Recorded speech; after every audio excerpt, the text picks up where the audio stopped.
پێشەنگ TV پێکەوە بۆ گۆڕانکاری پێکەوە بۆ ئازادی و یەکسانی کەسێ بەتەمای چاکسازی لەم دەسەڵاتەیە بکەم بەس خەوە بینێ نەریتێکی شۆڕژێرانە نەریتێک کە لە خوارەوە خەلیکە بنیاتی کۆمەلگایە دەسەڵات ناتوانێت جا بە کێشەش ناباتەوە بەڕۆ حتا بەڕێوەبەراتەکانی خۆشیان کەوتونەتە ژێر پرسیارەوەیە بۆ بیستنی بۆچوون و تێڕوانینی جیاواز و دژەباو بۆ خستنە ڕۆی دنگی مرۆیی و یەکسانی خوازی دەسەڵاتە بۆ ئەم سیستەمەکە 83 خوێندکار لێک بۆدا بخوێنێت ئەم ناوانە دروستە بۆیان تەنها ناوی حکوومەت دروست نییە بۆیان شەک و پارەیان نستنیکەوە معناژی نامێنە ئیتر چارەسەری بنەڕەتی بۆ کێشەی خەڵکی کوردستان و لەلایەنانی ئەم دەسەڵاتەیە هێنانە پێشەوەی دنگی ناڕزایەتیە جەماوەریەکان و بڵندگۆیەک بۆ هەڵسوڕاوانی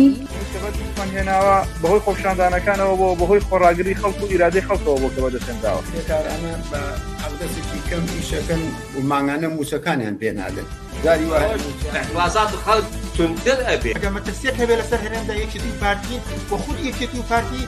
مەترسی وڵاتەکانی مەنتیقەشیان بۆ سەر هەرێم زیاد کردووە خستنەڕووی واقعیەتی دەسەڵات و ئۆپۆزیسیۆنی ساختە و پەردە هەڵماڵین لەسەر نیازیان خۆشحاڵی هەبێ بەوەی کە هیچ ریفۆرم و چاکسازیەک و بەخازاتی خەڵک لەلایەن ئەمانەوە بکرێت مێژوێک و کارنامەیەکی قوڵیان هەیە لەسەر ملهوڕی لەسەر چەکڕاکێشان لەسەر تعداکردن لەسەر خەڵک ئەمانە دژمنی خەڵکی کوردستان بوونە لە پشتیان لە خەڵکی کوردستان کردووە دێمافێکی پەرشە بەسەر چینی کرێکار و بەشە زۆرەکانی چینی کرێکار و هەموو کۆمەلگایە پەرزیان کردووە بۆ تاو توێکردنی ئەو بابەتانەی کەمتر لە میدیاکانەوە دەبیسترێن بەشێکی زۆری لە حیزبە چەپ و کۆمۆنیستەکانی دنیا و هەروەها بەشێک لە هەڵبژاردنەکانی ئەوروپا ناڕەزایەتیان دەربڕی مینەکانی تاوانی دروست کردووە تاوان ئەنجامە دەسەڵاتی چەکداری میلیشیای حزابی میلیشیای لە کوردستان خەڵک لەلایەکۆ قەویترە سازمانی تەیارکردە ڕادیکاڵترە بۆ نیشاندانی ڕێگەی ڕزگاری خەڵکی پێشەنگ TV هەموو ڕۆژانێکی چوارشەممان کاتژمێر 9 شەو بە کاتی کوردستان ڕاستەوخۆ پەخشی بەرنامەکانی دەکات مەزار نابێ ئەو هەموو جەنراڵە مقەبایە لە ناو شارەکەی خۆیان بینێ بە ئەنواع و ئەشکال چەکی ئەسلحەی قورسەوە طەبیعیە بەلایە یەکەمین جارە لە کوردستان کرێکاران خۆیان دەستبەرن بۆ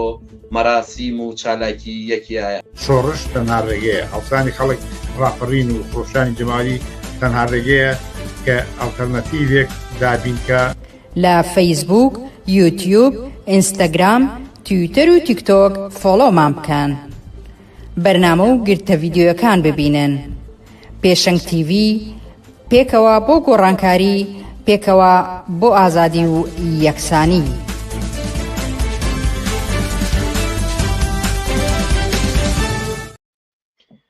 ئێوارەی چوارشەممەیە و کاتژمێر 9 و کاتی پێشکەشکردنی پەخشی ڕاستەوخۆی بەرنمەکانی پێشەنگ تیڤە. من بنار مستەفا هاتمۆلاتان بۆ پێشکەشکردنی بەرنمەکانی ئەمڕۆ 11 حوزەیرانی 2025 کا لە سێتەوە پێک هاتووە سەرەتا سەبارەت بە ناڕەزایەتی پزیشکان لە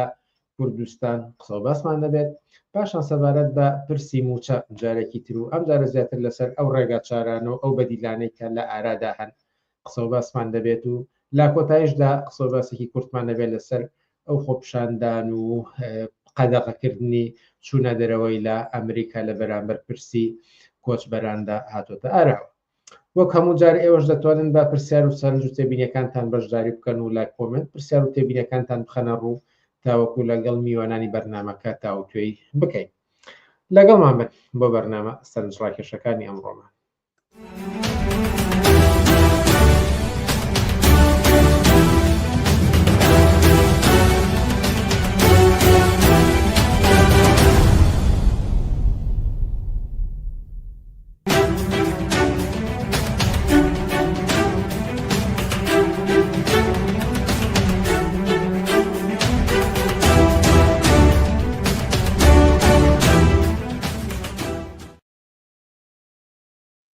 ماڵە بینەرانی عزیز هەروەک ئاماژەمان پێدا کە ئەمڕۆ یەکەم تەوەرمان تایبەتە لە قسە و باسێک لەسەر ناڕەزایەتی پزیشکان لە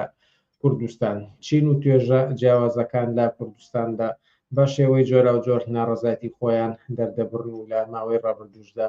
پزیشکانن کە بینیومانە هەم بایکۆت هەم هەڕەش و ناڕەزاتی فراوانتریش. لە سلەیمانیەوە ئێستا مەحموود حەلاقمان لەگەڵدای بۆ تاوتۆکردنی ئەم باسە. مەحمودی حەلاق ئێوارە باش و سپاسکە لەگەڵمانیت.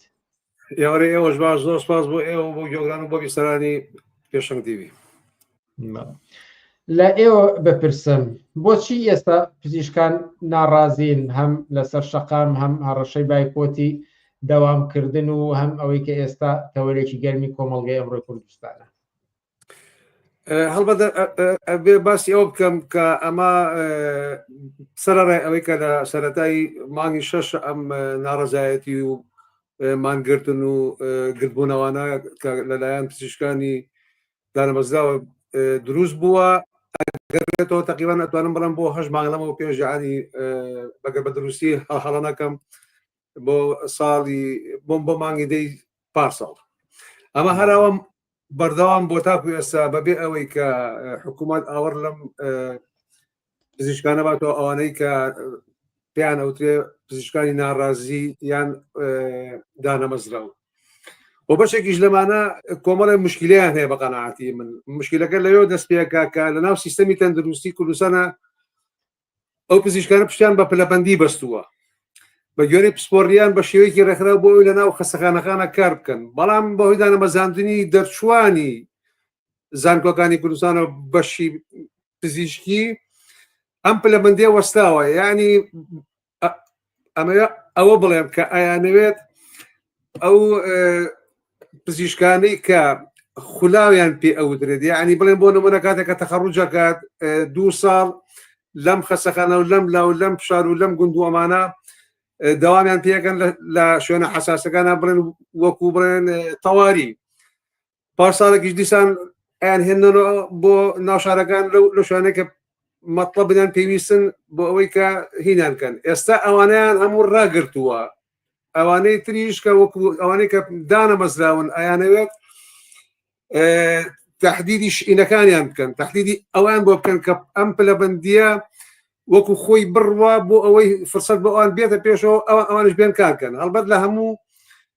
کوردستانە بە هەر سێ پارێزگاکەوە بڵێن دووهۆک و هەولێر و سلێمانی نزیکی 5,000 دکتۆرن، لەمانە 778 پزیشکیان دانەمەزراون. وەکو پێمەتی لە ماوەی 8 مانگی ڕابردووە ئەمە هەتا ئێستا بەردەوامە چەندجار لێرە و لێرە مانگرتن گیراوە بە پەکی هەنێ شوێنی حساسی خەستەخانەکان کراوە. لە سەرەتای ئەم مانگەشەوە دیسان ژایدە دەستی پێکردەوە. یەکەم ڕۆژی جەژنی قوربان لە هەولێر مانگرتنیان ڕاگەیان 24 ساعتی نەخەیان تەندروستی هەولێر قەرارێکی بۆ دەرکردن ئەوانەی کەمانیان گرتووە قەتعڕاتە بکراون، یعنی موشەکانیان بڕیون. ئەم ڕۆژ دیسانەوە 11 مانگ لە بەردەمی بەڕێوەبەری تەندروستی سلێمانی پزیشکانی دانەمەزراو هاتوون بۆ دیفاعکردن لە پزیشکانی خولاو بۆ ئەوەی کە ئەو پلەبەندیانە چاکرێت و ڕێگە بکرێتەوە بۆ ئەوەی کە پلەبەندەکان بچن لە شوێنی خۆیان ئەمانش بێنە بەش بۆ داوای هینەکەن دامەزراندنەکەن. سەرڕای ئەوەش هەنێ لە دکتۆرەکانی ناو خەستەخانەکان ئەوانەی کە بڵێن بنەڕەتین دیفاعیان لێکردن، سەپۆرتیان کردن و قسەیان کرد لە هەنێک کەناڵە باسیەوەیان کرد. من جملە یەکێکیان و باسیەوەیە کرد کە کارمەندیان هەیە نزیکی 8 مانگە معاشی وەرنەگرتووە، موچە نییە، یعنی ئەڵێ زەقتێکی زۆر زۆرمان لەسەرە بەهۆی ئەوەی کە ئەمانە دانامەزرێن. ئەنجا ئەڵێ فەراغێکی زۆر لە خەستەخانەکانە هەیە، سەکەمانیان گرتووە زۆر شوێن ینی پەکی کەوتووە، ئەوەی کە زەرمەندی یەکەمە خەڵکی کوردستانە. بەم شێوەیە ئەم ئاوا بەردەوامە هەتاکو ئێستا. بەڵێ لە ڕوانگەی ئێوە چەندە ئەم ناڕەزایەتیانەی کە ئەم بەشە جۆرانە شێوەی کە وتێ داوانی کە هێشتا دانەمەزران و کۆمەڵەیەکی تر چەندە لە ڕوانگەی ئێوە حەقانەتی هەیە؟ چونکە بە شێوەیەک وەزیری تەندروستی قسەی کرد کە وەکو جۆرێک لە هەڕەشەش تەنانەت لە قەڵەم درا و پێناسە دەکرێت. بە قەناعەتی من لەوەی کە حکوومەت دەستیاوەتێ بە ناوی چاکسازی ئەمشتانەوە هجووم و پەلاماری یەک لە دۆیەکە بۆ سەر سفرەوژانی خەڵکی کوردستان و هەموو سێکتەرێکی گرتوەوە. من یەک دوو جار لە مقابلات شتیا هەتا ئەوەشم وتووە ئەڵێم ئەگەر بۆیان بچێتە سەر و ڕێگەیان لێ نەگیرێت بە بڕوای من بۆیان بکرێت حاڵەتی زەوجیش ئەگەن بە کۆمپانیا مەسەلەکە لە ناحەقی و بەرحەقییان نییە مەسەلەکە لەوایە کە بە ئاشکرا دەستیان خسۆتە بینەقاقەی خەڵکی کوردستان لە خەستەخانەوە ئەیگریت لە سێکتەرە خزمەت گوزارەکانی ترەوە ئەیگریت لە ژیانی چینی کرێکارەوە ئەیگریت لە حەقدەستی کرێکارەوە ئەیگریت لە حەقدەستی ژینگە پارێزەوە ئەیگریت ینی بە ئاشکرا هجووم و پەلامارەکانیان دەست پێ کردووە و بە ناوی ئەوەی کە ئەم کایە سیاسیە کە لە بینی خوان و بەغایش هەیەە شکاندیانەوە بەسەر خەڵکی کوردستانە بە عموم بەبێ ئیسtisنا بەڵام بە وەکو پێم وتی زەربەی یەکەمی ئەمەم کرێکاران و خەڵکی زەحمەتیاشی نیان کردووە خواردویانە دەیلەکە شێرەوەیە کە هەچەند با لە مۆزوعەکەلانە معلی مەسلەی بێکاری و بەتاڵی و دانەمەزاندنی سەدان هەزار لە دەرچووی زانکۆ پەیمانگاکان بۆ خۆی ینی زاهیرەی بێکاری بەنوعێکی وەخسە دەدەرەوە کە دایان کێشێشی دروست کردووە یعنی مەبەستەکەم ئەوەیە کە بڵێم هەموو کۆمپانیاکان لە ڕێگەی حکوومەت لە ڕێ کۆمپانیەکانی خۆیانەوە کە سەر بەدەسەڵات و سەر بە حیزبەکانن هجوومەکان دەست پێ کردووە بە بڕای من تاعینات وشتی وا ناکەن و ناشیکەن ئەگەر خەڵک پێی وا بێت تاعینە بێت یان دکتۆر پێی وایە تاعینە بێت یان سوزانم خەڵکێکە بیانەوێت دام مەزرێن بە بڕای من نیکەن لەبەرەوەی ئەوان ئیسفادەیان کردووە لە بێکاربوونی خەڵک بێکاری بۆ ئەوان وەکو سیستەم لە ناو سیستەمی سەرمایە و بازارسازیەکەیانە یەکێکە لەو نقطە مهمانەیە کە بەدەست ئەوانەوەیە بۆ چاوتەسێنی کرێکاری لەسەر کار بە معنا نایانێ خەڵک تاعینکەن مەسەلە عیلاقەی بە دکتۆرەوە نییە ئەی مامۆساچی ئەی چوزارم لە دایرەکانی تراشی هەموو ئەم مامۆستانەی کە پەرایان بردوتە بەر ئەم خۆپیشاندان و مانگرتن و گردبوونەوانە وەکو پێم وتە نزیکی 5,000 1970 تاعین نەبوون ئەی باشە ئەو سەدان هەزار لە دەرچووی زانکۆ و پەیمانگاکان بۆچیوە بڕۆن بەبەستەکەم ئەوەیە سیاسەتی بۆ کۆمپانیاکردنی ژیانی خەڵک دەمێکە دەستی پێکردووە و عیلاقەی بە ئەم کابینە ئەو کابینەوە نیە سیستەمی سەرمایە وا ئەخوازێت ئەمڕۆ هجوومەکانی بەم شێوە و ئەوان ئیسفادەیان کردووە لە بێدەنگی خەڵک لە پەرتەوازەیی خەڵک لە ناڕێکی خەڵک لە ناڕێکخراوبوونی خەڵک و حتاکو و خەڵکیش لە دەوری خۆی کۆ نەبێتەوە ئەو خواستانەی کە هەیەی کە خواستی بەرحەقن لە عەدەدیش دەرچووە ینی لەوە دەرچووە کە بیژمێریت خەڵک لە دەوری ئەمە کۆ نەبێت و لێکە بە شتێکی واقعی خۆی ڕێکخرا نەبێت و یەک شەق لەم حیزب و دەسەڵاتە هەڵنات ژانی لەمە باشتر نابێت عیلاقەی بە سێکتەرێکەوە نیە ینی هەچ خەس جەو باشیان کردووە لە دیوی ئەو دیویش ینی خەڵکیان ناشار کردووە بچێتە ناو خەستەخانە ئەهلیەکان زیاتر لەوەی بڕۆ ناو خەستەخانەوەی کە ناوی لە بینی دوو کەوانە پێ و تێ خەستەخانی حکومی هیچ شتێکی تیانەماوە هیچ شتێکی سەرەتایی تیانەماوە ینی حەبێکی تیا دەست ناکەوێت و ئەگەر بچنە خەستەخانەش ئەوە بە 1970 ئەم بەرەبەر دیسانە بێت ڕەچەتەکە ینی بڵێن ئەو وەرەقەیەکە دکتۆر بۆ نووسێت بێنتە دەرەوە جارێکی تر بچێ بۆ سەیدەرەکانی دەرەوە بیکرد بە بارێکی گرانتر مەبەستەکەمەوەیە کە بڵێم سیاسەتی بە کۆمپانیاکردنی حکوومەت و حزابی دەسەڵاتدار کە لە ڕێی مەقاشەکانی خۆیانە کە کۆمپانیەکانیانە هجوومەکانیان دەست پێ کردەوە بەردەوامە بە دەلیلی مطلقی ئەوەی کە خەڵک پەردەوازەیە و هەر کەسە هەڵە سێبەناوی مەعارەزەوە ئەمانەوە خەڵک خەریکە نەوعێک ئەگەر ڕیشی دوێنێ تا دوێنێ ڕیشی تەسلیمی ئەو کردبوو ئەبێ تر بیل لە خۆی کاتەوە بەبێ لاچوونی ئەم ئەحزابانە ژیانی خەڵک لەمە باشتر ناوێ بەقەناعەتی باستان لەو پەرتەوازە و بەربڵاویە کرد کە لە ناو ناڕەزاتی جۆرە جۆرەکاندا هەیە لە سەردەمی ناڕەزاتی مامۆستایاندا ئەگەرچی مامۆستایان خۆیان خواستیان ئەوە بوو پشتیوانێکی فراوانتر بکرێت بەڵام جۆرێک لە پشتیوانی هەبوو لە گەڵیاندا بە تایبەتی سەردان ئەکران لە وەختی ئەوەی کە بەشێک لە مامۆستایان مانیان گریان کە ڕێگەیان لە تەنکردنەوتەکان گرت ئێستا ئەم پزیشکانە چەندێ بەهرەمەندن لە پشتیوانیەکی کۆمەڵگەی کوردستان ئەسانچی کاگەم نار خەڵک بە جدی بێ ئاسۆیە خەڵک بێ ئیرادەیە من بەش بە حاڵی خۆم باوەڕم بە ببن باشە ڕۆتینن خەڵک بە ڕۆتینیات دەرناچێت خەڵک ئەبێت بە قەنەعاتی من خۆی زیاتر ڕۆشنتر کاتەوە شەفافتر بێتە مەیدان یعنی هەزار ئەوە مامەسامانی کرد دە 15 ڕۆژ لە لێواری مەرگا بوون مەجموعەیەکیان ئەوە ڕێگەی تەنکەرەنەوتیان کرد ئەوە نازانم ئەنی ئەمانە من بە تەنفیسی ئەزانم یعنی نییە ئەمان بە تایبەتی لە منطقەی سلێمانیە مەجای خەڵکیان ناو کە خەڵک تەنفیس بێت یعنی خۆی بەتاڵ بکاتەوە من لە چاوپێکەوتنێکمە لەگەڵ کەناڵ زوومە ئەوەم وتم ئەگەر یعنی شتی زۆر بەسیت ئاکتی زۆر بەسیت ئەگەر خەڵک فێر ببێت ئەمە زۆر باشترەکە یانی بێنە بەرچاوی خۆت دوکان و بازار هەوارێن لێ بەرز بۆتەوە کاڵێن کار و کاسبی نەماوە خەڵک ئیشی نەماوە خەڵک بە شوونەکڕێنانی ئەوەی دەست ناکەوێ خەڵک موچەی نییە خەڵک گوێران بووە ئەنجابات ئەم هەموو هجومانش بەردەوام کەیتە سەری بە تایبەتی لە مەخیرا مەسەلەی کارەبا کامانە هەمی تەنفیزە بن بە قەناعەتی من ئەزانی چۆنە خەڵک بگاتە ئەو قەناعەتەی کە ببێ بە یەک تەمەڕ هەڵگەڕانەوەی ئیجتیماعی بەسیترین شت ئەوەیە کە خەڵک دوکان و بازار داخە کە کاروای دابنێ کاتی سەردەمی کۆرۆنا ڤایرۆسە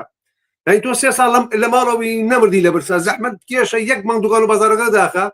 مەتعەم هیچ دوکان و بازارێ نەگەت سایق تاکسیەکان هەمی هاوری لە بەرزەوە باسی بەنزینگرانیەمان ناکە تاکسیەکە هەر سەجادەکە ڕاگرن بیرژێ دەرەوە زەحمەت نەبێ ئەوەی کە سیارە هێنێنێتە دەرەوە کەس دەوام نەکە دنیا ڕوخێ بەسەرەکە بە قەناعەتی یعنی ئەمە سەرەتای بێ بۆ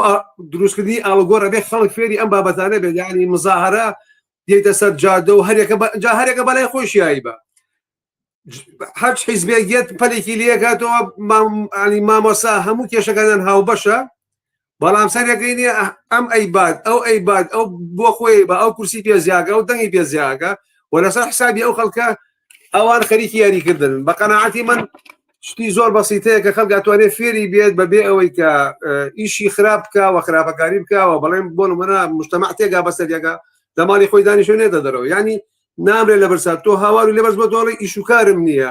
ئێوە بزانە دیسان ڤایرۆسی کۆرۆنا گەڕاوەتەوە لە ماڵەوەی چیەکەی بۆکو پێم وتی خەڵک بەجددی لە لێواری مەرگایە لە لێواری مەرگێکی هێنێ ینی هەت تەسمەت قەناعەتم وایە خەڵک نەژوڵێت هەتا زیینومانەوەشی کەوتۆتە ناو خەتەریات ینی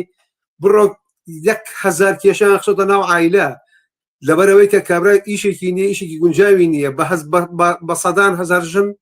خەمی چەورەبوونی پیا کردووە دەلیلەکەیەوەی کە کابرا ناتوانێت زەواجکە ینی مەبەسم ئەگەر لێگری لێ نەکرێت خراپە بەم مزاهران ناخوا بوونیان باشە جموجۆڵ خراپ نییە بە قەناعەتی من بەس ئەوانە ڕۆتینن ئیشی ئەم بابەتانە ئەم دەسەڵاتە بە ڕۆتین ناڕوە ئەبێ ئەم خەڵکە ئیرادە بنوێنێت پێزی کۆمەڵایەتی خۆی بێنێتە مەیدان بتوانێت ئەم ئیزبە هەرچی چۆنە بێت ئاساوارەکانی بەسەر خۆی نەهێڵێ ئەمە نەبێت ڕێگەی تری نەماوە هیچی نەماوە نەکەرامەتی ماوە نەحیسێتی ماوە نەکاری هەیە نەموچەی هەیە نەئازادی هەیە یعنی هیچ شتێکی نییە دابوو لە دەستی بە مەبەسەکەم ئەوەیە کە ئەگەر خۆی نێتە پای ئەوەی کە خۆی چۆن دیڤع لە خۆیەگات و سەنەری خۆی قایم کات لەگەڵ هەموو کۆمەلگا بەگشتی ڕێگە حەلی تری نەماوە ینی مزاراکی چیەکەی چی و گۆڕی چی ئەگۆڕێت بە قەناعەت منمانە هەمی تەنفیسن و خەڵک نەوعێک ئیفرازاتە دەری ئللا ئەبێت بیلەوە کاتەوە کە چۆن خۆی ڕێکخراوکە و زۆر بەسیتیشە ڕێکخراو بن هەر خواستەکانی خۆی لیستکە بێتە ناو سەر جادە داوای ئەمانەکە هەر ئەمە بەسە بوو ئەوەی کە بتوانێت لە دەوری یەکتری کۆبن بە یەک دەنگی گەوری اجتماعی لەمە زیاتر حەلی نەماوە چکە ئەوان دەستیان پێکردەوە دەستیشی پێەکەن و هەموو بابەتەکەشیان کردەوە بە تۆپی دووگۆڵی لەبینی خۆیان و بەغا کایەکی سیاسیە مەسلحەیەکی سیاسیە زۆر دەمێکە خەریکن لەسەر حسابی گەشتکردن و گەوجاندن و چاوەشەکردنی خەڵک لەمە زیاتر هیچ نییە واوە نادۆن ئاڵگۆڕ دروستکەن نەخۆیان نە ئەوانەی کە پێ ئەڵێن ئۆپۆزیسیۆن و عەزابی تر هەمیان شەریکە دزن هەمیان شەریکە دەسەڵاتن هەمیان لە چەتەی بەشی گەورەیان هەیە و بەشێکن لەمانەوەی ئەم سیستەمە و ئەمن ناوم پینە چی ئەم دەسەڵاتە پینە پەڕۆیم دەسەڵاتاگەن ئەگەر ئەوای نەکردا وای لێ ناهات تەحلیل ناخوا لە بینی ملیۆنە کەواناوەی کە پێڵەن موسەقەف و محەلیلوانە ناخوا هەمویان بە جۆرێک لە جۆرەکان بەشێکن لە دەسەڵات بە قەناعەتی من لەبەر ئەوەی کە ناتوان تا ئێستا من نەمبینی لە تەلەڤیزیۆنەکە یەکێک لەو قادەم مهمانەکە بەناوی خەڵکەوە قساگات و دوو لە ڕووی بیسەران و بینەران پۆز لێە نەمبینی بە خەڵک بڵێ خەڵکینە ڕێگەی دەرچوون لەم ئەزەماتەوە لە دەست حیزبی کوردی ئەمەیە کەسیان جوراتی ئەوە ناکەن لەبەرەوەی بەشێکن لە دەسەڵات و نانە مەساڵحەکان تێچێەوە بە قەناعەتی من لەسەر حسابی گێشتکردنی خەڵکو و لەسەر حسابی کۆکردنەوەی کورسی خۆیان بەشێکن ینی بەشێکی مهم من لە سەرمایه‌گوزاری لەناو هەمان سیستەمەکە کەسیان دیانی لە 6 ملیۆن کەمتری هەبێ بڕۆ 4 ساڵە 5 ساڵە 3 ساڵە ئەو نە ساڵە کەڵەکەی سەرمایە کردووە خەریکی بزنسیە خانی باشی هەیە ڤێلای هەیە سەفەری هەیە سیاحی هەیە لەولا ئەو دوو شەڕە بۆ گزەکات و دوو قسەی ناشین بەم حیزبانە ئاڵێتر خەڵک بەحساب بەمە دڵی خۆشە ئەبێ خەڵک بێتە دەرەوە نییە دەنگ ئەو دەنگانەی کە یادی بەمان لە قوڕقوڕاشکەی هەر هەمیانە دەری بێنێ کامەیان کە بەناوی خەڵکەوە قساکە ئەبێ خەڵک خۆی فێر بێت ڕێگەچی هەیە ئایندەی ناڕەزاتی پزیشکەکان چی هەیە خۆتان زۆر بە فراوانتر چوونە سەر ئەوەی کە پێویستە چی بکرێ و لە ئاستێکی فراوانتری کۆمەلگادا بەڵام ئەگەر لەسەر ناڕەزاتیانی پزیشکانە شتێک ما بێت و لە گفتوگەکەتان نهات بێت و بتانەوە لە سی چرکەتا بیڵن فەرمون بە کورتی بە قەناعەتی من هیچ شتێکیان بەدەستەوە بە قەناعەتی من بە بڕای من بۆ ئەوەی کە خەڵک یان پزیشکان بتوانن دایان بمەزێن بە نازانم چی ئەبێ خەباتی خۆیان سەراسەریکەنەوە لەگەڵ خەڵکە متەفەڕیشدا نەنیشن سبەرێک کرێکارێتە سەر جادا لە پێناوی زیادکردنی ژوورەکەی بڵێ خۆ من کرێکاری من دکتۆرم حەقم بەسەرەوە نیە مامەسایی یێتە سەر جادا بەعکسەوە ئەبێ نییە ئەبێ ئەمڕۆ ئەبوایە ئەمڕۆ هەژمان لەمەوە پێش و دە ڕۆژ لەمەوە پێش کە پزیشکان مانیان گرت و کۆنگرەی ڕۆژنامەیان کرد ئەبوایە هەموو عایلە و کەسوکەریان پاتێتە سەر جادا ئەبوایە مامەسان پاتنێتە سەر جادا ئەبوایە ساک تاکسی مەبەستم هەمووی گرێراوە بە یەکەوە بە جەماعەتێن ناکرێت هیچ ناگۆڕێت لەواچێ بە واستە واستەکاری دوو کەسێک کەستاعین کرێت بە 1001 واستە ئەوش ئەگەر بکرێت بەڵام ئەوانی تر چی بەبەسەکەم ئەوەیە ئەمە بابەتێکی اجتماعی گەورەیە معزەلەیەکی گەورەی اجتماعیە مادیەن اقتصادیەن ئینسانیە نەبووی هەمی ڕەتی بە یەکەوەیە بە یەکەوە نەبێت هیچ شتێک ناگۆڕێ من ئیمانم بە هیچ گۆڕانکاریانەیە لاگەر خەڵک خۆی نێتە پێشەوە وەڕێکخراوە نەبێت دەژێت چەتری خۆیە و دەست نەکا بە خەبات بۆ سندەوەی مافەکانی محمود حەلاق زۆر سپاس لە بەرنامەکانی شەی پێشنگ تیڤیدا ئامادە بوون زۆر سپاس بۆ ئێوەش دەستی هەموو لای خۆش بێت هەر بژین عزیزان وچانێکی کورت و پاشان سەبارەت بە ڕێگە چارەکانی بەردەم فەرمانبەران و موچە خۆران لە کوردستان لەژێر هەڕەشەی نەدانی موچەدا لەگەڵمان بێنەوە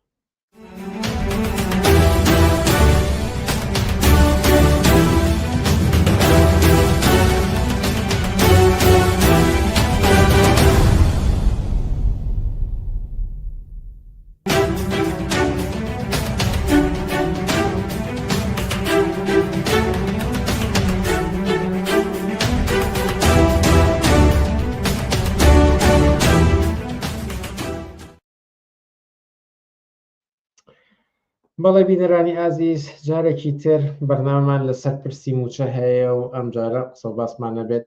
لەسەر ئەوەی کە چی ڕێگەچارەیەکی تر چی بەدیلێکی تر لە بەردەم موچە خۆرانی هەرێمی کوردستاندا هەن کە لە خراپترین حاڵەدا هەڕەشەی ئەوە کرێکەتە کۆتایی ئەم ساڵی تر هیچ موچەیەکی تر وەرنەگرێت ئەم بابەتەش تاوتێ دەکەین لەگەڵ سەرنووسەری بڵاوکراوی بۆ پێشەوە و ئەندامی مەکتەبی سیاسی حیزبی کۆمونیستی کرێکاری کوردستان عەبدوڵڵا مەحموود عەبدوڵڵا مەحموود ئێوارەت باش و سپاس ئەمجارش لەگەڵمانیت ئێوارەی خۆتان و بینەران و بیسەرانی تەلەڤیزیۆنی پێشەنگ تیڤی باش سپاس بەرلەوەی کە بچینە سەر ڕێگە چارەکان ئەمێ لەو پرسیارەوە دەست پێ بکەم کە حکوومەتی ناوەندی بەغدا دەڵێ تر تا کۆتایی ساڵ موچەی فەرمانبەرانی هەرێمی کوردستان نانێری و دەسەڵاتدارانی کوردستانیش موچە نادەن هەتاوەکو لە بەغاوە واتە لە خراپترین حاڵەتە موچە خۆرانی هەرێمی کوردستان دەژێر مەترسیەوان کە تا کۆتایی ساڵ هیچ موچێ وەرنەگرن بە بۆچوونی ئەوە ئەمە چەندێ جددیە چەندێ مەترسێکی واقعیە کە بەڕاستی ئیتر موچە وەرنەگرن تاوەکو کۆتایی ئەم ساڵە بەڵێ جاریشکە سپاس بۆ ئێوە بێگومانەوە ڕەشانەی کە لە پەیوەند بە موچەوە هەیە چاوەکە ئێستا موچە ڕاگیراوە تا دەگا بەوەی کە باستەوە دەکرێت 8 مانگی داهاتوش یا و مانگانەی ماوە موچە نەدرێت من لام وایە دیارە ئەوە ئیمکانی نییە نە بەغدا و نا دەسەڵاتی هەرێم وە نا خەڵکی کوردستان و فەرمانبەران ناتوانن 8 مانگ بەبێ موچە بگەنەوە شتیوا من پێم وایە شتێک ئیمکانی نییە لەو بارەیەوە چ دەسەڵاتی بەغدا چ دەسەڵاتی هەرێم لەو بارەیەوە مەسئولن و دیارە دەبێت ڕێگایەک بدۆزرێتەوە جاو ڕێگایەوەی کە یا بەغدا و هەرێم ڕێک دەکەون یا دەسەڵاتی هەرێم خۆی بەشێک لەو دزی و ساڵانەی کە کردوویەتی دابەشی سەر خەڵک دەکا من پێم وایە یەکێک لەو ڕێگایانە دەبێت بگیرێتە بەراگەرنا لە هەشت مانگ نەدان بە موچە بە فەرمانبەران یانی ڕاگررتنی کۆمەڵگا یعنی کوشتنی بە کۆمەڵی کۆمەڵگا بۆیش دەڵم کوشتنی بە کۆمەڵی کۆمەڵگە چونکە کۆمەڵگەی کوردستان تایبەتمەندیەکی هەیە تایبەتمەندیەکە شێوەیە کە زوربەی هەر زۆری خەڵکی کوردستان موچەخۆرە ینی ژیان و گوزەرانی زوربەی زۆری خەڵکی کوردستان موچەخۆرە بە پێی ئەحسایی خۆیان نزیکەی 80% خەڵکێک کە کار دەکات پەیوەندی بە موچەوەیە یعنی لە ڕێگەی موچەوە ژیانی دابین دەبێ و ئەوەشی کە دەمێنێتەوە ڕاستەوخۆ لە ژێر کاریگەری ئەو 80% کەدایە کە مەسلەی کار و کاسبی بازار و جوڵەی بازار و بەشەکانی کێیەتی ینی هەتا خوێندن هەتا پەروەردە هەتا هەمووانە پەیوەندی بوو هەتا ژیانی مناڵانی ئەو خەڵکە 80% موچەخۆرە دیسان پەیوەندی بە موچەوە هەیە بۆیەوە شتێکە ئیمکانی نییە ئەمە ڕوودا حتمما دەبێت ڕێگەیەکی بۆ دۆزیرێتەوە بەڵام ئەوە هەیە کە دەبێ بزانین کە من پێم وایە ئەنی مەسلەی موچە ینی گۆشەیەکە لە کێشمێکی گەورەتر و فراوانتر کە لە مابینی دەسەڵاتی هەرێم لەلایەک وەرە سەڵاتی ناوەندی بەغدا لەلایەکەوە هەیە ئەنی مەسلەی موچە من پێم وایە تەنها گۆشەیەکێتی و ئەگەر ناگۆشە و لایەنەکانیکەی بەپێی خودی ئەوەی کە پێی دەڵێن دەستور بەپێی ئەوەی کە پێی دەڵێن فیدرالیزم یا بەپێی ئەزمونێکە لە 2002 ساڵی 2003 بەڕێوەیە تا ئێستا نیشانمان دەدا کە تەنها مەسلەی موچە نییە مەسلەی موچە مەسائلێکی دیارە گرنگ و بناغەییە بەڵام لە پاڵ مەسلەی موچەدا مەسلەی سنوورە مەسلەی بودجە بە شێوەی گشتیە مەسلەی بەرەمهێنانە مەسلەی دەواازە سنووریەکانە بە معنایەکی کەوڵە مەسلەی هاوسەنگی هێز و بەڕسمی ناسینی ئەو دەسەڵاتانەیە کە لە عراقدا هەیە بەڵام ئەوە لە ناوەڕاستی مانگی 6 داین فەرمانبەران موچەی مانگی 4یان وەرگرتووە ئاخۆ چاوەڕێکەن هەموو ئەم کێشانەی بینی ئەم دەسەڵاتە چارەسەر بێ اینجا بە موچەکانیان بگەن یاخود ڕێگەیەکی تر هەیە بۆ ئەوەی کە لە چاوەڕوانی ئەم کێشمەکێشەی نێوان ئەم دوو حکوومەت و ئەم دوو دەسەڵاتی هەرێم و بەغدادان بن بەڵێ تەبەن ڕێگەی کە هەیە تا ئێستا و ڕێگەیانەی کە خراوەتە ڕوو دوو ڕێگایە دوو ڕێگە خراوەتە ڕوو ڕێگەیەکیانەوەیە کە یا بە زۆرێک کە بڵم دوو پاساو هەیە لەلایەکەوە بەغدایە دەسەڵاتی هەرێم تۆمەتبار دەکا بەوەی کە داهاتی نەوتی و نانەوتی ڕادەست ناکە مەسلەی تەوتین جێبەجێ ناکە و مەسلەی بە نەوت ڕاستی سۆمۆ ناکە بەغدا بەو پاساوەکەی ئەوەیە لەو ڕێگەیەوە داهاتی ڕاگرتووە لەو لاوە دەسەڵاتی کورد لە کوردستاندا دەسەڵاتی حیزبە کوردیەکان لە کوردستاندا دەسەڵاتی بەغدا تاوانبار دەکا بە ماشێنێکی ڕاگەیاندنیان خستۆتە گەڕ دەڵێن بەغدا خەریکە خەڵکی کوردستان برسی دەکات ئەوانش ئەم تا ئێستا ئەم دوو لێکدانەوە هەیە و هەر لایەن یەکلا تۆمەتبار دەکەن و لەو نێوەدا فەرمانبەران و خەڵکی کوردستان بوونەتە قوربانی ململانی نێوان دەسەڵاتی بەغدا و هەرێم و پاساوەکانیان تەنانەت خەڵک هێشتا گوێی لەو دوو ڕیوایەتەیە بەڵام ڕیوایەتی سێیەم حکایەتی سێیەم و ڕێگەی سێیەم مهمە ئەویش ئەوەیە ڕێگەی سێم ئەوەیە کە خودی ئەوەی کە بەغدا دێڵێ لەلایەک ئەوەی دەسەڵاتی هەرێم دێڵێ لەلایەک بەڵام ئەوەی کە فەرمانبەران و نوێنەرانی فەرمانبەران و نوێنەرانی خەڵکی کوردستان دەیڵێن ئەمە مەسایلی بناغەییە هێشتا خەڵک لە کوردستاندا بە پلەی یەکەم گوێی لە قسەکانی بەغدا و لێدوانی بەرپرسانیەتی و لە کوردستانیش بە پلەی یەکەم گوێی لە لێدوان و قسە و باسی سەرانی دەسەڵات بەرزتی کوردایەتیە بەڵام ئەوەی کە هێشتا غایبە هێشتا لە ئاستێکی فراوانی کۆمەڵایەتیدا خەڵک دەنگ و ڕێگەچارەکانی فەرمانبەرانی کوردستان و خەڵکی کوردستان نابیستێ بۆیە ڕێگەچارەکەی کە ئەوەیە کە خودی ئەم دەنگە خودی ئەم ڕێگەچارەیە بخرێتە ڕوو من ئەگەر ڕێگە بێت من لەسەر خاڵک داوانە بخەمە ڕوو یەکەمین شت ئەوەیە کە بۆ ئەوەی کە هەتا ئەوەی لە پرسیار یەکەمیشدا هێناتە گۆڕێ بەشێکی پەیوەندی بەوە هەیە هەشمانگی داهاتوو ئەگەر قەرارە بەغدا نەیدات و هەرێمیش نەیدا چێ ئەمە جواب دەراتەوە ڕێگاکەی چییە ڕێگاکەی ئەوەیە پێش هەموو شتێک ئەو 180 موچەخۆرانی کوردستان لە شوێنەکانی خۆیاندا مامۆستایانە کارمەندانە یا بەشە جۆرا و جۆرەکان کە بەشە زۆرەکانی ئەم کۆمەلگایە کە موچە وەردەگرن فەرمانبەرن پێش هەموو شتێک پێویستیان بەوەیە کە نوێنەرانی خۆیان هەڵبژێرن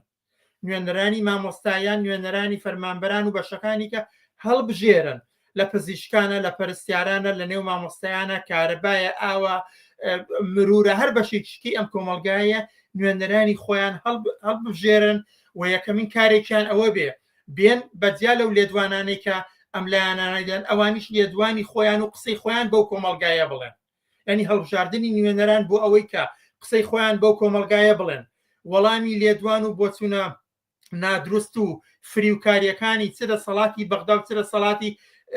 برژوازی کورد لە کوردستاندا بدەنەوە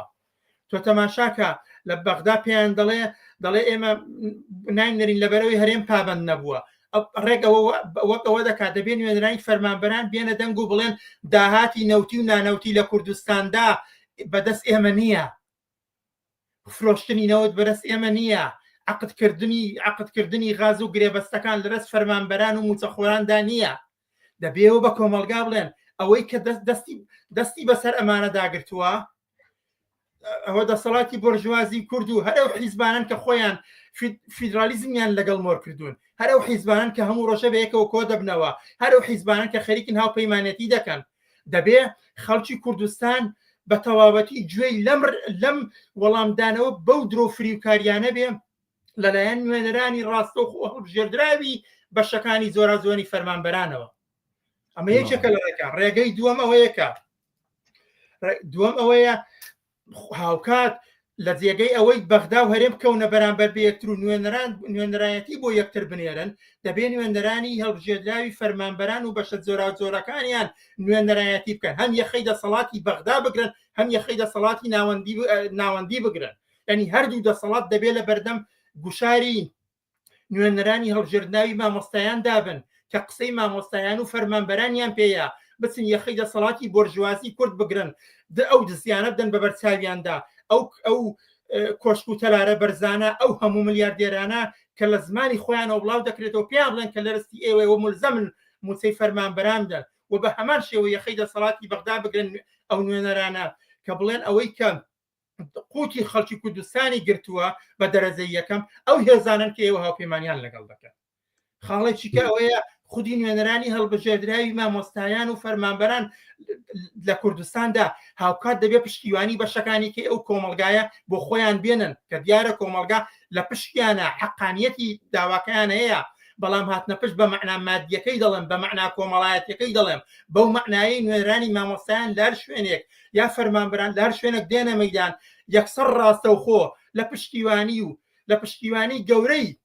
بەشەکانی کەی کۆمەلگا بەهرەمەند بن ئەمە ڕێگەی چکە لە ڕێگەی چیکەیە لەوەی کەوا دەکا ئاستی خۆپیشاندان و نەڕاستیەتەکە تەنها لە چوارچەوەی فەرمانبەران و موچەخۆراندا قەتیس نەبێ بەڵکو بچێتە نێو چوارچێوێکی فراوانتری کۆمەڵایەتی کە تەواوی ئەو کۆمەلگا و تانوپەیە و کۆمەلگایە لە خۆی هەڵپێچێت خاڵی چکەوەیە کە خودی نوێنەرانی مامۆستایان و فەرمانبەران لە کوردستان دەبێ بتوانن چۆن لە نێو خۆی کوردستاندا نەبێ ئەو پشتیوانیە بۆ خۆیان بێنن دەبێ بە هەمان شێوە هەوڵدەن لەگەڵ ڕێکخراوە جیهانیەکان لەگەڵ ڕێکخراوە کرێکاریەکان لەگەڵ سندیقا و نەقابە کرێکاریەکان لە سەراسەری دنیادا لە تەماس دابن ئەوانە بکەن بە ئەوانیش چۆن ئەگەر یەکێتی و پارتی خەریکن لەو قونسڵخانە و لەو قونسڵخانە لەسەر ئەژنۆ دادەنیشتن بۆ پارانەوە بۆی بەغدا کارێ بکات یا بەغدا هەڕەشە لە هەرێم دەکات دەبێت لە ڕێگەی نوێنەرانی مامۆستایانەوە ئیتیحادیە دەیان هەزار و ملیۆن کرێکاریەکان بێنە پشتی خواستی مامۆستایان و ببن گوشار لەسەر ببنە گوشار لەسەر دەسەڵاتی هەرێم و دەسەڵاتی بەغدا ئەمە ڕێگەی چکەیە ڕێگەی چیکە ئەوەیە کە خودی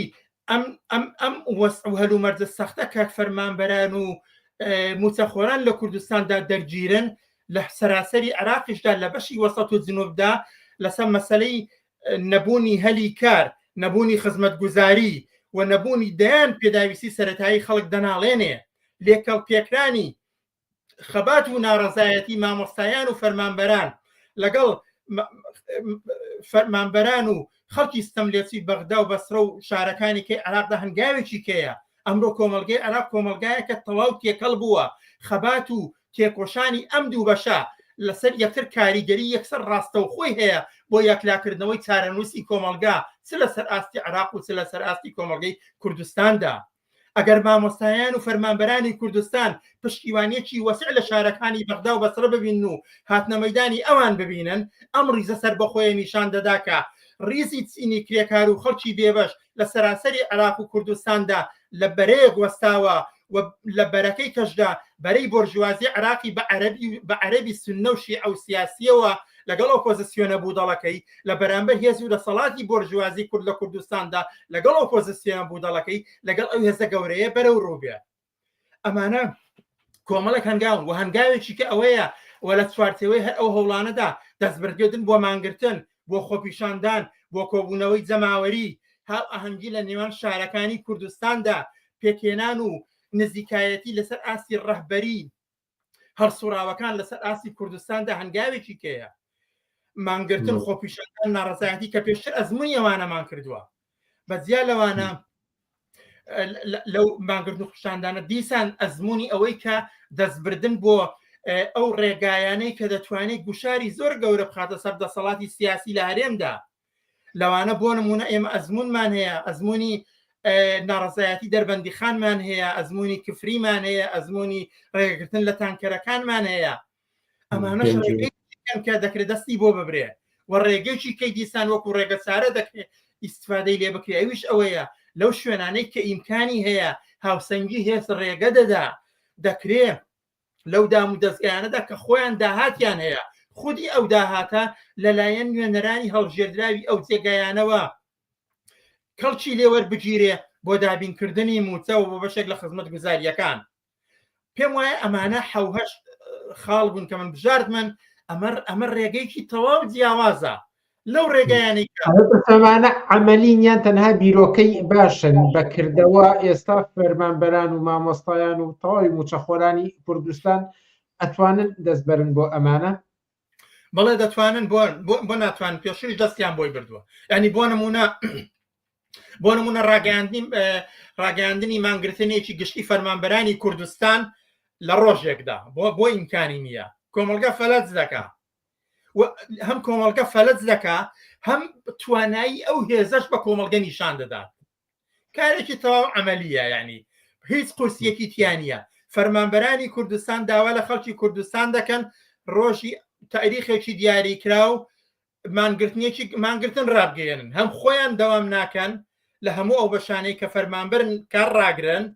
و هەم داوای پشتیوانی لە کۆمەڵگە بکەن کە ئێمە پێشتر بینیمان کە بازارگان لە شاری سلێمانی و هەڵەبجەم بەدەم داخوازی مامۆستایانەوە هاتن دوکانیان داخست بەڵێ عەمەلیە بۆ نمونە نوێنەرایەتیکردن یەخەگرتنی دەسەڵاتی هەرێم و بەغدا ئەوەی دەکاتە ئەوەی کە نوێنەرایەتی حزاب لەگەڵ بەغدا و لەگەڵ یەکدادەنیشن ڕسمیەتی نییە نەکری ئەو نوێنەرایەتیانە بچن یەخەی دەسەڵاتی بەغدا و هەرێم بگرن و پێیان بڵێن بۆ ئیمکانی نییە ناکری هەڵسوراوان و ڕەهبەرانی بزوتنەوەی ناڕزایەتی لە کوردستان و فەرمانبەران لەگەڵ هەڵسوراوان و ڕەهبەرانی تشرینی بەغدا و ئەوانە کە هەمویان دیارن و کەسایەتن بەیەکەوە بچن دابنیشن و نەخشەی پشتیوانی لە یەکتر و بەهێزکردنی بزوتنەوەی ناڕزایەتی لە کوردستان لەگەڵ عێراقدا لێکەڵ پێکەن ناکرێ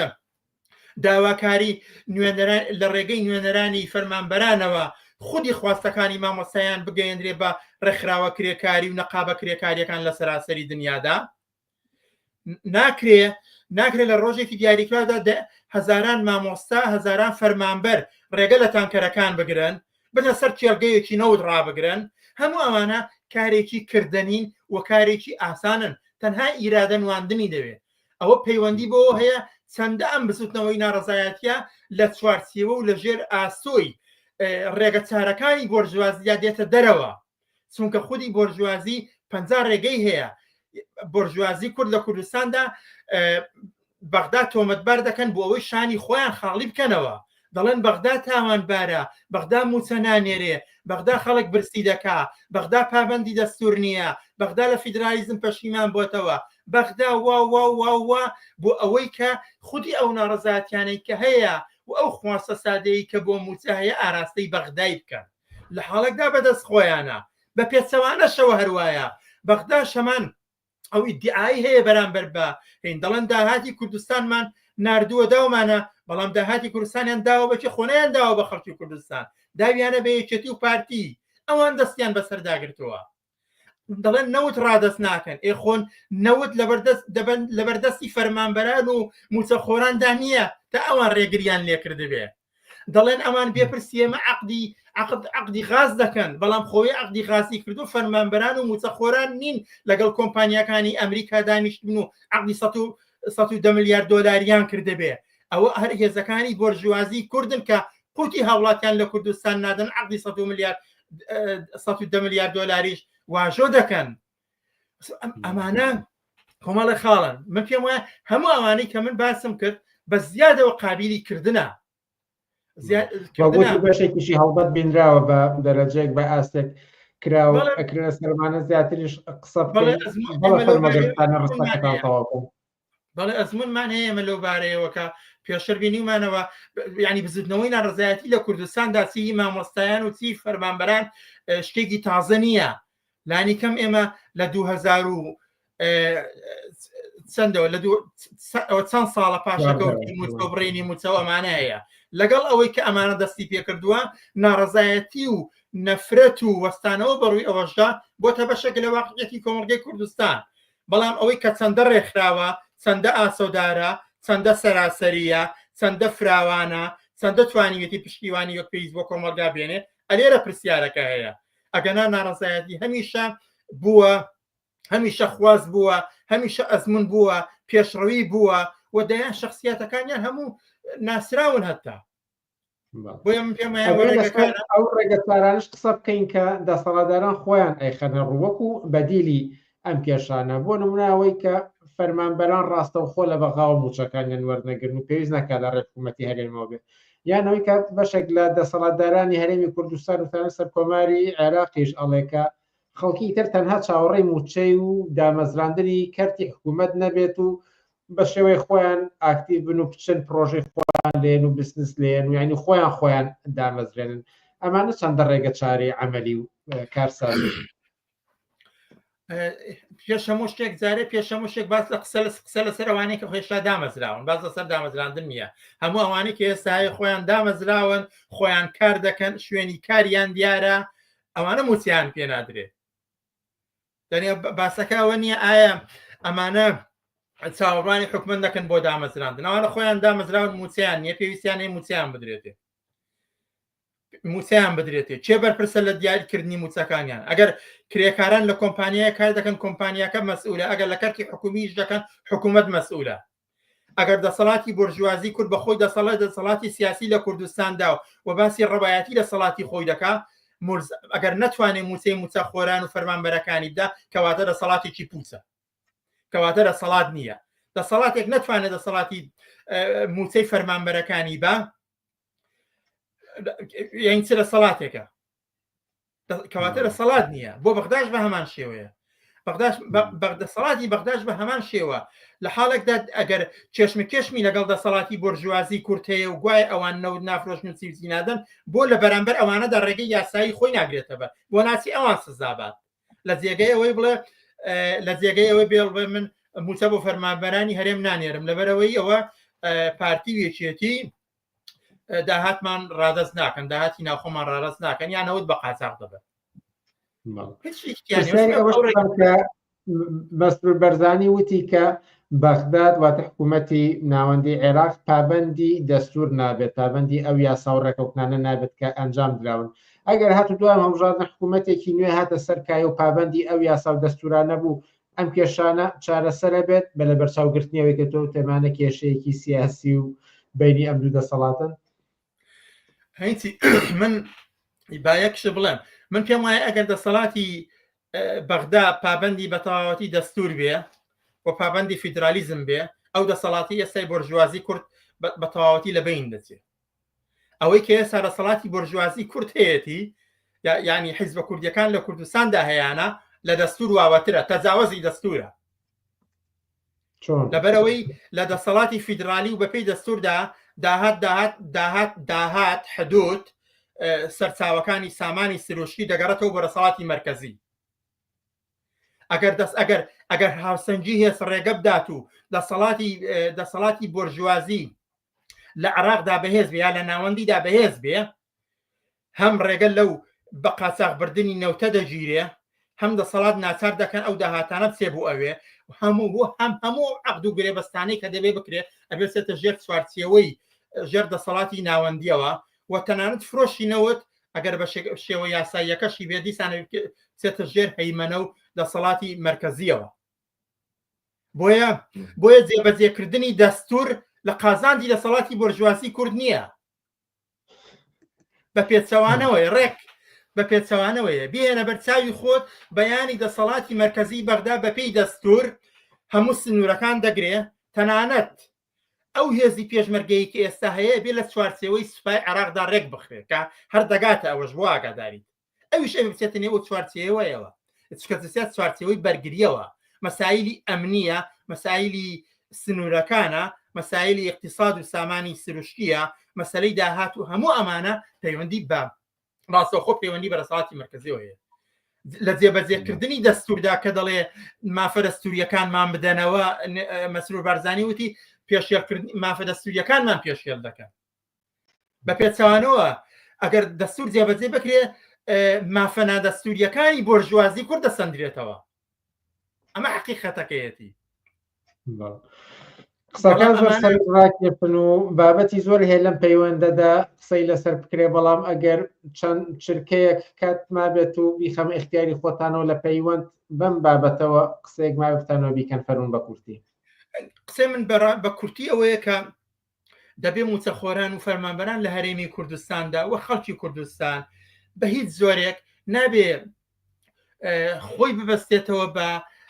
ڕێگە چارەیەک کە بەغدا تەرحی دەکا یا ڕێگە چارەیەک کە هێزەکان لە کوردستاندا تەرحی دەکەن. لە جێگەی ئەوە بێ پشت بە خۆبەستن و ئیرادەکردنی ڕاستەوخۆی خۆ، دەستبردن بۆ ڕێکخراوبوونی خۆ، هێنانە گۆڕی داخوازەکانی خۆ، پشتیوانی ڕاکێشانی کۆمەلگا بۆ خواستەکانی خۆیان ئەو مەسائیلی بناغەییە. یعنی ئەگەر خودی بزوتنەوەی ناڕەزایەتی ڕێکخرا و هاو ئاهەنگ و سەراسەری خەڵکی کوردستان نەبێت بە هیچ زۆرێکی کە ناکرێتەوە چاوەڕوانی ئەوە بی چاوەڕوانی ئەوە بی کێشەکانی خەڵکی کوردستان چارەسەر ببێ چ لەگەڵ دەسەڵاتی کوردی و چ لەگەڵ دەسەڵاتی بەغداش. چونکە ململانەی دەسەڵاتی بەغدا و هەرێم وەک پێشتری ژوتم مەسەلەی موچە تەنها گۆشەیەکێتی زۆر لەوە فراوانترە و ئەوە دەمێنێتەوە، چونکە فیدرالیسم لەسەر ئەساسی هاوسەنگی هێز دامەزراوە. لە هەر وەختێکدا هەر کامێک لەوانە هەستکەن هاوسەنگی هێز بە قازان زیانە پاشگەز دەبنەوە لەوەی کە کردویانە لەو ڕێککەوتنی کە کردویانە و دەست دەبن بۆ ڕێککەوتنی کە ئەو بۆ هەردوو لایەن ڕاستە. بۆیە خەڵکی کوردستان دەبێ مەتابەتی فەرمانبەران و موچەخۆران ئەبێ پشتیوان ئاعتیماد بە خۆیان و بە توانای خۆیان بکەن کە توانای ئەوان توانای موچەخۆران و فەرمانبەرانی کوردستان 100 بەرابەری توانای هەموو حیزبە بۆرژوازیە کوردستان و هەموو توانایی هەموو حیزب کوردستانیەکان و بە هەموو لایەنگران و هێزەکان شیانەوەیە بهێنە بەرچاوی خۆت 180 ئەو کۆمەڵگایە بە خانەوادەکانیانەوە ئەگەر بۆ یەک دانە ڕۆژ بڕیار بدەن ئەو دەسەڵاتە کۆتایی پێدێ. ئیعتیمادکردن بەوە دۆزینەوەی ڕێگاکان بۆ هێنانە مەیدانی و ئیرادەیە دەستە جەمعیە لە کاتێکی دیاریکرا و لە ڕۆژێکی دیاریکراودا دەتوانێت تەواوی ئەو معادلەیە یا ئەو هاوسەنگیەکە لە کۆمەڵگەی کوردستاندایە بیگۆڕێ. ئەو ڕەوەندە دەستی پێکردووە پێویستی بەوەیە بەرچاو ڕۆشنی زیاتری بکرێ، زیاتر ڕێک بخرێ، هاو ئاهەنگ بکرێ و پشتیوانی نێوخۆیی دەرەکی بۆ زامن بکرێ کە لەو بارەیە من پێم وایە بە هەر ئەندازە پێشڕەوی لەو ئاستەدا بکرێ بە هەمان ئەندازە پاشەکشە لەلایەن دەسەڵاتی مرکزیش و لەلایەن دەسەڵاتی بۆرژوازی کوردیشەوە دەبینین و ئەو کاتە دەبینین چۆن ئەو جار دەسەڵاتی هەم ناسمیالەتمی کورد و هەم دەسەڵاتی بەغدا لە بەرامبەر خەڵکدا یەکدەست دێنە مەیدان. ئەگەر ئێستا هەر یەکەیان پاسایەک بۆ یەکتر دەهێنێتەوە و لایەک تۆمەتبار دەکات ئەو کاتە لە بەردەم ڕاستانی زەماوەری و هاتنە مەیدانی ئیرادەی خەڵکدا دەست دەخەنە ناو دەستی یەکتر. لە بەرامبەر ئەوەدا دەبێ خەڵکی کوردستان پێش وەختە دەستی خۆیان بخەنە ناو دەستی یەکتر بۆ ئەو ئاڵوگۆڕەی کە پێویستە و بە تایبەتی لە ڕێگەی داسەپاندنی موچە و دەرهێنانی ئەو موچە فراوانەی کە لەلایەن دەسەڵاتی بورژوازی کوردەوە چەند ساڵە دەکرێت هەنگاوێکە لەو ڕاستایەدا. لایەن بینەرە پرسیارێک هاتووە بەڵام لە قسەکانی عەبدوڵڵا مەحمووددا وەڵام دراوەتەوە سەبارەت بەوەی کە لە خۆپیشاندان زیاتر دەکرێت چی بکرێت ئەو 7 خاڵی ژمار دواتر دەکرێت بچنەوە سەر چاوپێکەوتنەکە و ئەو بابەتانە ببینەوە ئێمەش بەجیا لە پێشەنگ تیڤیەوە دای ئەنینەوانەکە زۆر بەفراوانی و هەمەلایەنە باسی لێوە کرد بۆیە پێم وایە ئەو پرسیارە وەڵام دراوەتەوە و کاتی بەرنامەکانیشمان ئەوەندە ماوە کە هەڵی گرین بۆ دو بابەتمان و لێرەدا سوپاسی عەبدوڵڵا مەحموود ئەندامی مەکتەبی سیاسی حیزبی کۆمونیستی کرێکاری کوردستان و سەرنووسەری بڵاوکراوی بۆ پێشەوە بکەین کە لە بەرنامەکانی ئەم شەوی پێشەنگ تیڤیدا ئامادە منیشداریش کە زۆر زۆر سپات بۆ ئەو هاوڕێیانەی بینەری بەرنامەکە بوون ئەوانەی سەرنج و پێشنیارات و دەستخۆشانیان نووسیوە دەستخۆشانە لە هەمویان دەکەم وەزارش کە زۆر زۆر سوپاسی تایبەتیم بۆ تۆ هاوڕێ بنار هەر سەرکەوتوبی. عزیزان وچارێکی بچووکی تر دەدەین و دوایین بابەتی ئەمڕۆمان تایبەتە لە قسە باسێک لەسەر ئەو خۆپیشاندانانەی لە ئەمریکا بەڕێوەیە لەگەڵمان بمێنەوە.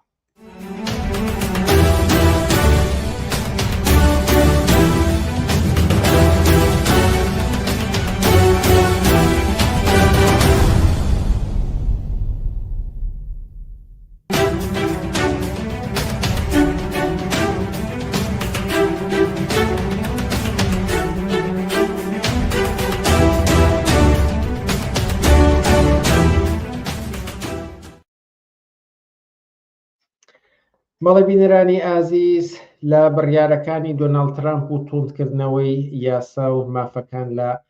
بەرامبەر پەنابەراندا خۆپیشاندانی فراوانی هێناوەتە سەر زۆرێک لە شارەکانی ئەمریکا و بە تایبەتی لە لۆس ئانجلس کە قەدەغەی چوونە دەرەوە ڕاگەیاندراوە و گاردی نیشتیمانی نێدراوەتە ئەوێ چی ڕوو ئەدات لەوێ و بۆچی ئەم بابەتە لەگەڵ جەلال سەعید لە فیدراسیۆنی سەرتاسەری پەنابەرانی عێراقیەوە تاوتوێ دەکەین. جەلال سەعید ئێوارەت باش و سپاس لەگەڵمانیت. زۆر سپاس بۆ تۆ بۆ پێشەنگ تیڤی و تیمەکەتان کە ئەم دەفرەتان بۆ من ڕەخسان بتوانم لەگەڵ لەسەر ڕووداوەکانی ڕۆژ بە تایبەتی کە پێشنگتیڤی هەموو هەفتەیەک جارێکی تر ڕووداوەکانی ڕۆژ تاوتوێ دەکات. زۆر سپاس دووبارە. زۆر سپاس. هەر ئیدامێ و پرسیارە بەم لە ئەمریکا چی ڕوودەدات کە بەدایان هەزار کەس دەڕژێنە سەر شەقامەکان و قەدەغەی هاتوچۆ ڕاگەیەندرا و گاردی نیشتیمانی دەنێرێت بۆ ڕوبەڕووبوونەوەی خۆپیشاندەرە. دووبارە دەستخۆشتان لێ دەکەم بۆ فرسەتە بە حەقە دەمەی لە ئەمریکا ڕووەدا و بە تایبەت لە وڵاتی کالیفۆرنیا و شاری لۆس ئەنجلۆس ئەمە دیاردەی ئەم ڕاسیزمەیە ئەم ترەمپیزمەیە کە تر هاتە سەر حکم و دەسەڵات و هەم لە بانگەشەکانی و تاکو ئەمڕۆ خەریکی پیادەکردنیە و بەڵێنانەیە بە خەڵکی ڕاستیسی داوە. یەک لەوانە ئەو ناردنەوەی پەنابەران و کۆزبەرانی کە لە ئەمریکا بە ڕێگەی خۆیان دەڵێن یاسایی هاتوون دەنا ئێمە پێم وایە بە شەرەکان دەبێت لە هەر شوێنێک بۆ ژیانێکی باشتر ژیان بکەن ئەبێ بۆ شوێنیانە پێویست بۆ ناکەێت ئەمە وەرقەی یاسایی و یان غەیر یاساییە. دیارە ئەمە ترامپ ئەم کارتێ بەدەستەوە گرتبوو بۆ دنەدانی ڕاستیزم و بۆ بەدەستێنانی دەنگی زیاتر کە هەموو میدیاکانی دنیا قسە لەسەرەوە دەکەن کە ئەمە پەنابەران و کۆزبەرانن وڵاتانی تریان ئاسایی وڵاتانی تریان تێکداوە. ئەمەی لە لۆس ئەنجلۆس وزەرێ دیارە لۆس ئەنجلۆس شارێکی وڵایەتێکی گەورەی ئەمریکا دووەمین وڵایەتە خودی نفوزەکەی زیاد لە 44 ملیۆن خەڵک لەو وڵاتە لەو وڵایەتە دەژیە کە لۆس ئەنجلۆس بەشی گەورەی بەردەکەوێت 4 ملیۆن خەڵک لەم شارەژێ زۆربەی ئەم خەڵکانی کە لەم شارە لەم وڵایەتە و لەم شارەژیان خەڵکی وڵاتی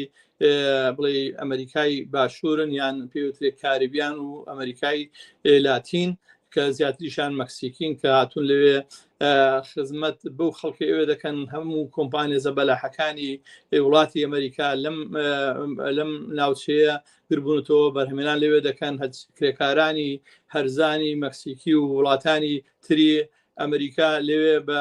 ڕۆژانە بە $15 کار دەکەن هەموو شوێنە خەدەمیەکان ئەوان بەدەستیان گرتووە و بۆ معلوماتت ئەمە مۆزۆکار پەناگرینێ بەس لەوێ لە بەروی ئینتحادی و سندیکای کرێکاری زۆر بەقوت هەیە واتر بۆنێکی رادیکالیزمی دێ بۆیە ترەمپ نوکەڕمی خستوەتە سەر ئەم شارە و ئەوە کە دەزانێت لەوێ بەرهەرساڵی سیستەم و ئەو پلانێک کە لە دژی خودی بەشەر نەکەر پەنابەر و کۆچبەردای گرتووە بۆیە دەوێ شکۆی ئەم سندیکا و خەڵکە کرێکار و زەحمەتکێشی کە لێ شەو ڕۆژکار دەکەن بۆی بژی و ژیانی خۆیان و ئەو کەسانی کە لە وڵاتی خۆیان دابینکە. ئەمە دیارە وەک باسم کردم دەمێکم ئەم بەرنامەی هەیە لە هاتنە سەرکاری سەروی 100 ڕۆژەیەوە خەریکی پلانەکانێتی و دەستی پێکردووە دەمێکە هەر لەوەی کەتر خەڵکی پەنابەر یان کۆچبردوو لەبەروی بەس وەرەقەی یاسای نییە مناڵی لە مەکتەب دێنتە دەرێت و بەڕێ دەکاتەوە لە خەستەخانە خزمەت دەکەن و دەریەکا و ئەوەی دەکەن دەیانێرێتەوە ئەمە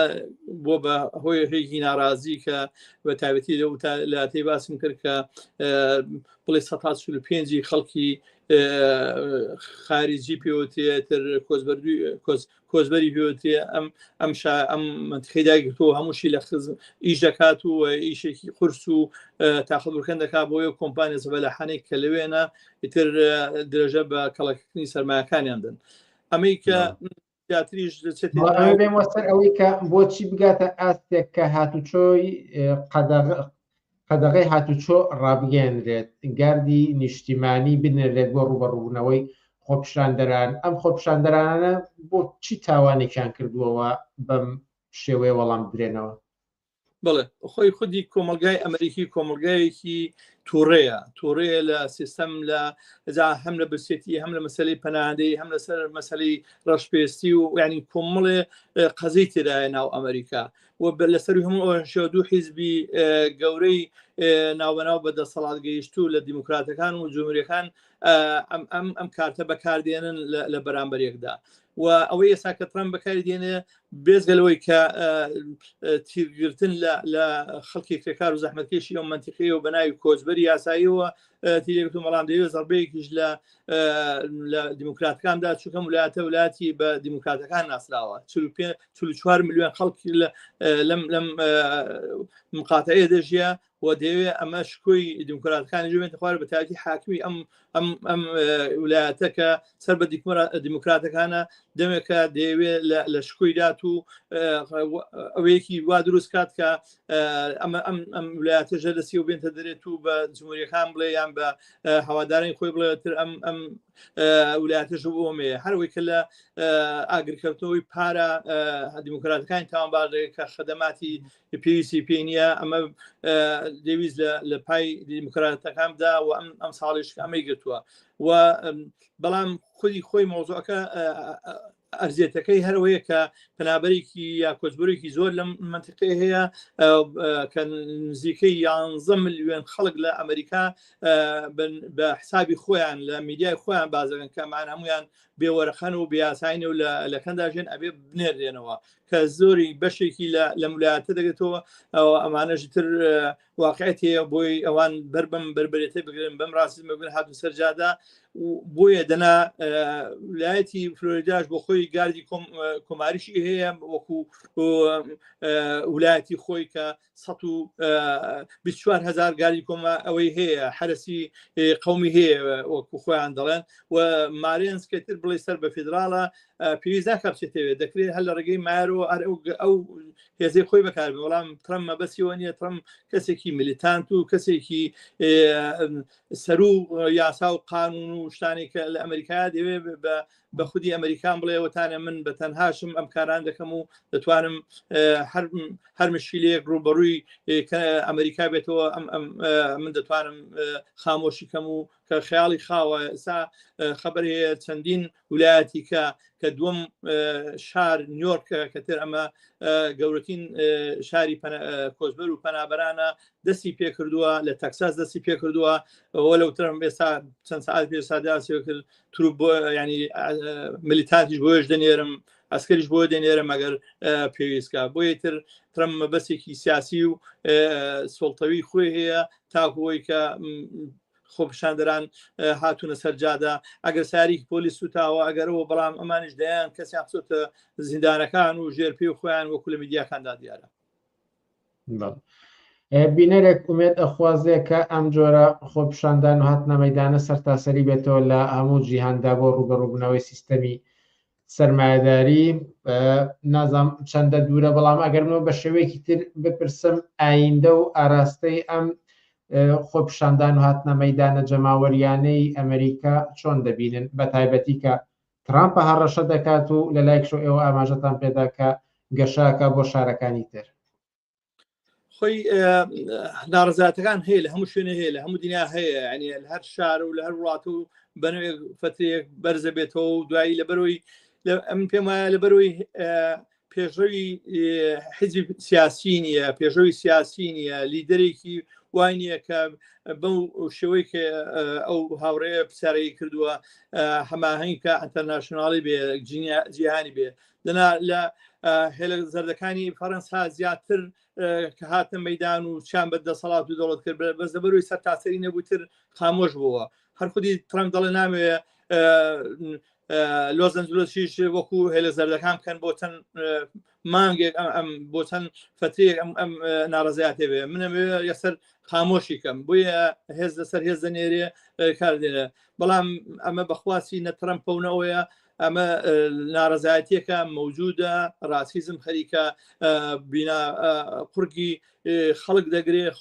قورگی خەڵکی کرا و زەحمەتکێژمێنێ بە پەنادەیەوە بە کۆچبەریەوە بە هەموو ئەمانەوە بۆیە ئەبێ ئەم کارە سەرتاسەری بکرێتەوە و نمونەشمان هەیە ڕەشپێستەکان لە 34 ساڵ پێشێ سا کە هاتنە سەرجادا لە مەیدانیەوەی کە پۆلیسێک کەسێکی ڕەشپەسی لەژێر دەستی دامرد هەموو ئەمریکا و نۆرسی ئەمریکا و بە کەنەدا و هەتا وڵاتانی تریش هاتن مەیدان کە ئەمە کارێکی زۆر باش و بەڵام ئیدامەکەی حیزبی سیاسیە حیزبی پێشڕەوە کە لیدەری لێهاتووە و لە کاتی خۆیدا قەراردا و چی دەکەن چی ناکەن بە هیوامەوە دروست بێ و بگەینە ئەم ئاسەی کە ئەم خۆپیشاندانە هەموو شوێنە بگرێتەوە جوابێک بێ بە ڕاسیزم و ترامپیزم. کاتی بەرنامەکەمان بەرەو کۆتایی ڕات و ئەگەر کاتێکی کەم خەمە ئیختیاری خۆتان و قسەیەک مابێ لەسەر ئەم خۆپیشاندان و هاتنە مەیدان و ڕووداوانەی ئەمریکا بە گشتی بتانوێ بیکەن فەرموون. وەڵام لەبەرەوەی لە کەنەدا لە ژێم کەنەداش کەمتر نییە لە ترامپیزم ئەم حکوومەتی کە تازە تەشکیل و ڕاستە بە ناوی لیبرال و کۆمەڵێ خەڵک ئەمەلی لەسەردانا و بەڵام ئەویش بە پێی بەرنامەکانی خۆی هەر ترامپیزمێکە بەس لە بەرگێکی لیبرال وانەدا بۆی خواستی لیبرال ترامپیزم ئەوە کاکە هەم لە سەردانەکەیەوەی ئێستا بێڵێکی هێناوە بە C2 کە ئەم بێڵێتر زۆر دژی پەنابەران و کۆچکردوانی کەشاوەرزی و ئەو کرێکارانەی کە بڵێ بە مۆقە دێنە وڵاتە لە مانگی چوارەوە زۆربەی بنفەکانی لێبڕیون بە تایبەتی خەڵکانی کێرگبەر کە کرێکاری کێرگبەر و دێن ئاگان لە منداڵی ئەو وڵاتە دەبێت بۆی باوکان دایەکان ئیش بکەن قسەم لەسەرەوەیە کەنەداشی تر خەریکی ئەم کارەیە کەمپینێک بەڕێگەوەیە بۆ جوابدانەوە بم بێڵی کە خەریکە بچێتە بڵێ کۆمنت هاوس کە پەرلەمانی کەندای پێوتێ بتوانین بەرامبەر ئەم بێڵە بۆسینەوە و بە پەیوەندیکەین بە هەموو ئەمپیەکانەوە کە دەنگ بەم بێڵە نەدەن کە لە دژی کرێکارانی مەهاجیر و خەڵکی پەنابەرن حتمما لە داهاتوودا من قسەی زیاتر دەکەم لەسەر پێیجی فدراسیۆنی پەنابەران ئەگەر حتمما وەختە بێ لەگەڵ ئێوەش بەرنامێک تایبەت دەدەنم دەستان خۆش. زۆر سپاس بۆ ئامادەیت و پرسیار و سەرنج و تێبینی تر لەلایەن بینەرانەوە هاتووە بەڵام کاتی بەرنامەکانمان تەواو بووە و دواتر هەم بەڕێز جەلال سەعید یان کەسانی تر لە فیدراسیۆنی سەرتاسەری پەنابەرانی عێراقیەوە دەتوانن لە تۆڕە کۆمەڵاتەکانی پێشەنگ تیڤیەوە وەڵام بدەنەوە هەر وەکو جەلال سەعید خۆشی ئاماژەی پێدا کە لە تۆڕە کۆمەڵایەتیەکانی فیدراسیۆنی سەرتاسەری پەنابەرانی عێراقیەوە دەتوانن زیاتر ئاگاداری ئەو ڕووداوە نەبن. لێرەدا جەلال سەعید زۆر سپاس کە لە بەرنامەکانی ئەم شەی پێشەنگ تیڤیدا ئامادە بوون. دەستیەوەش خۆش بۆ بەرنامەیەکە داتان نابن.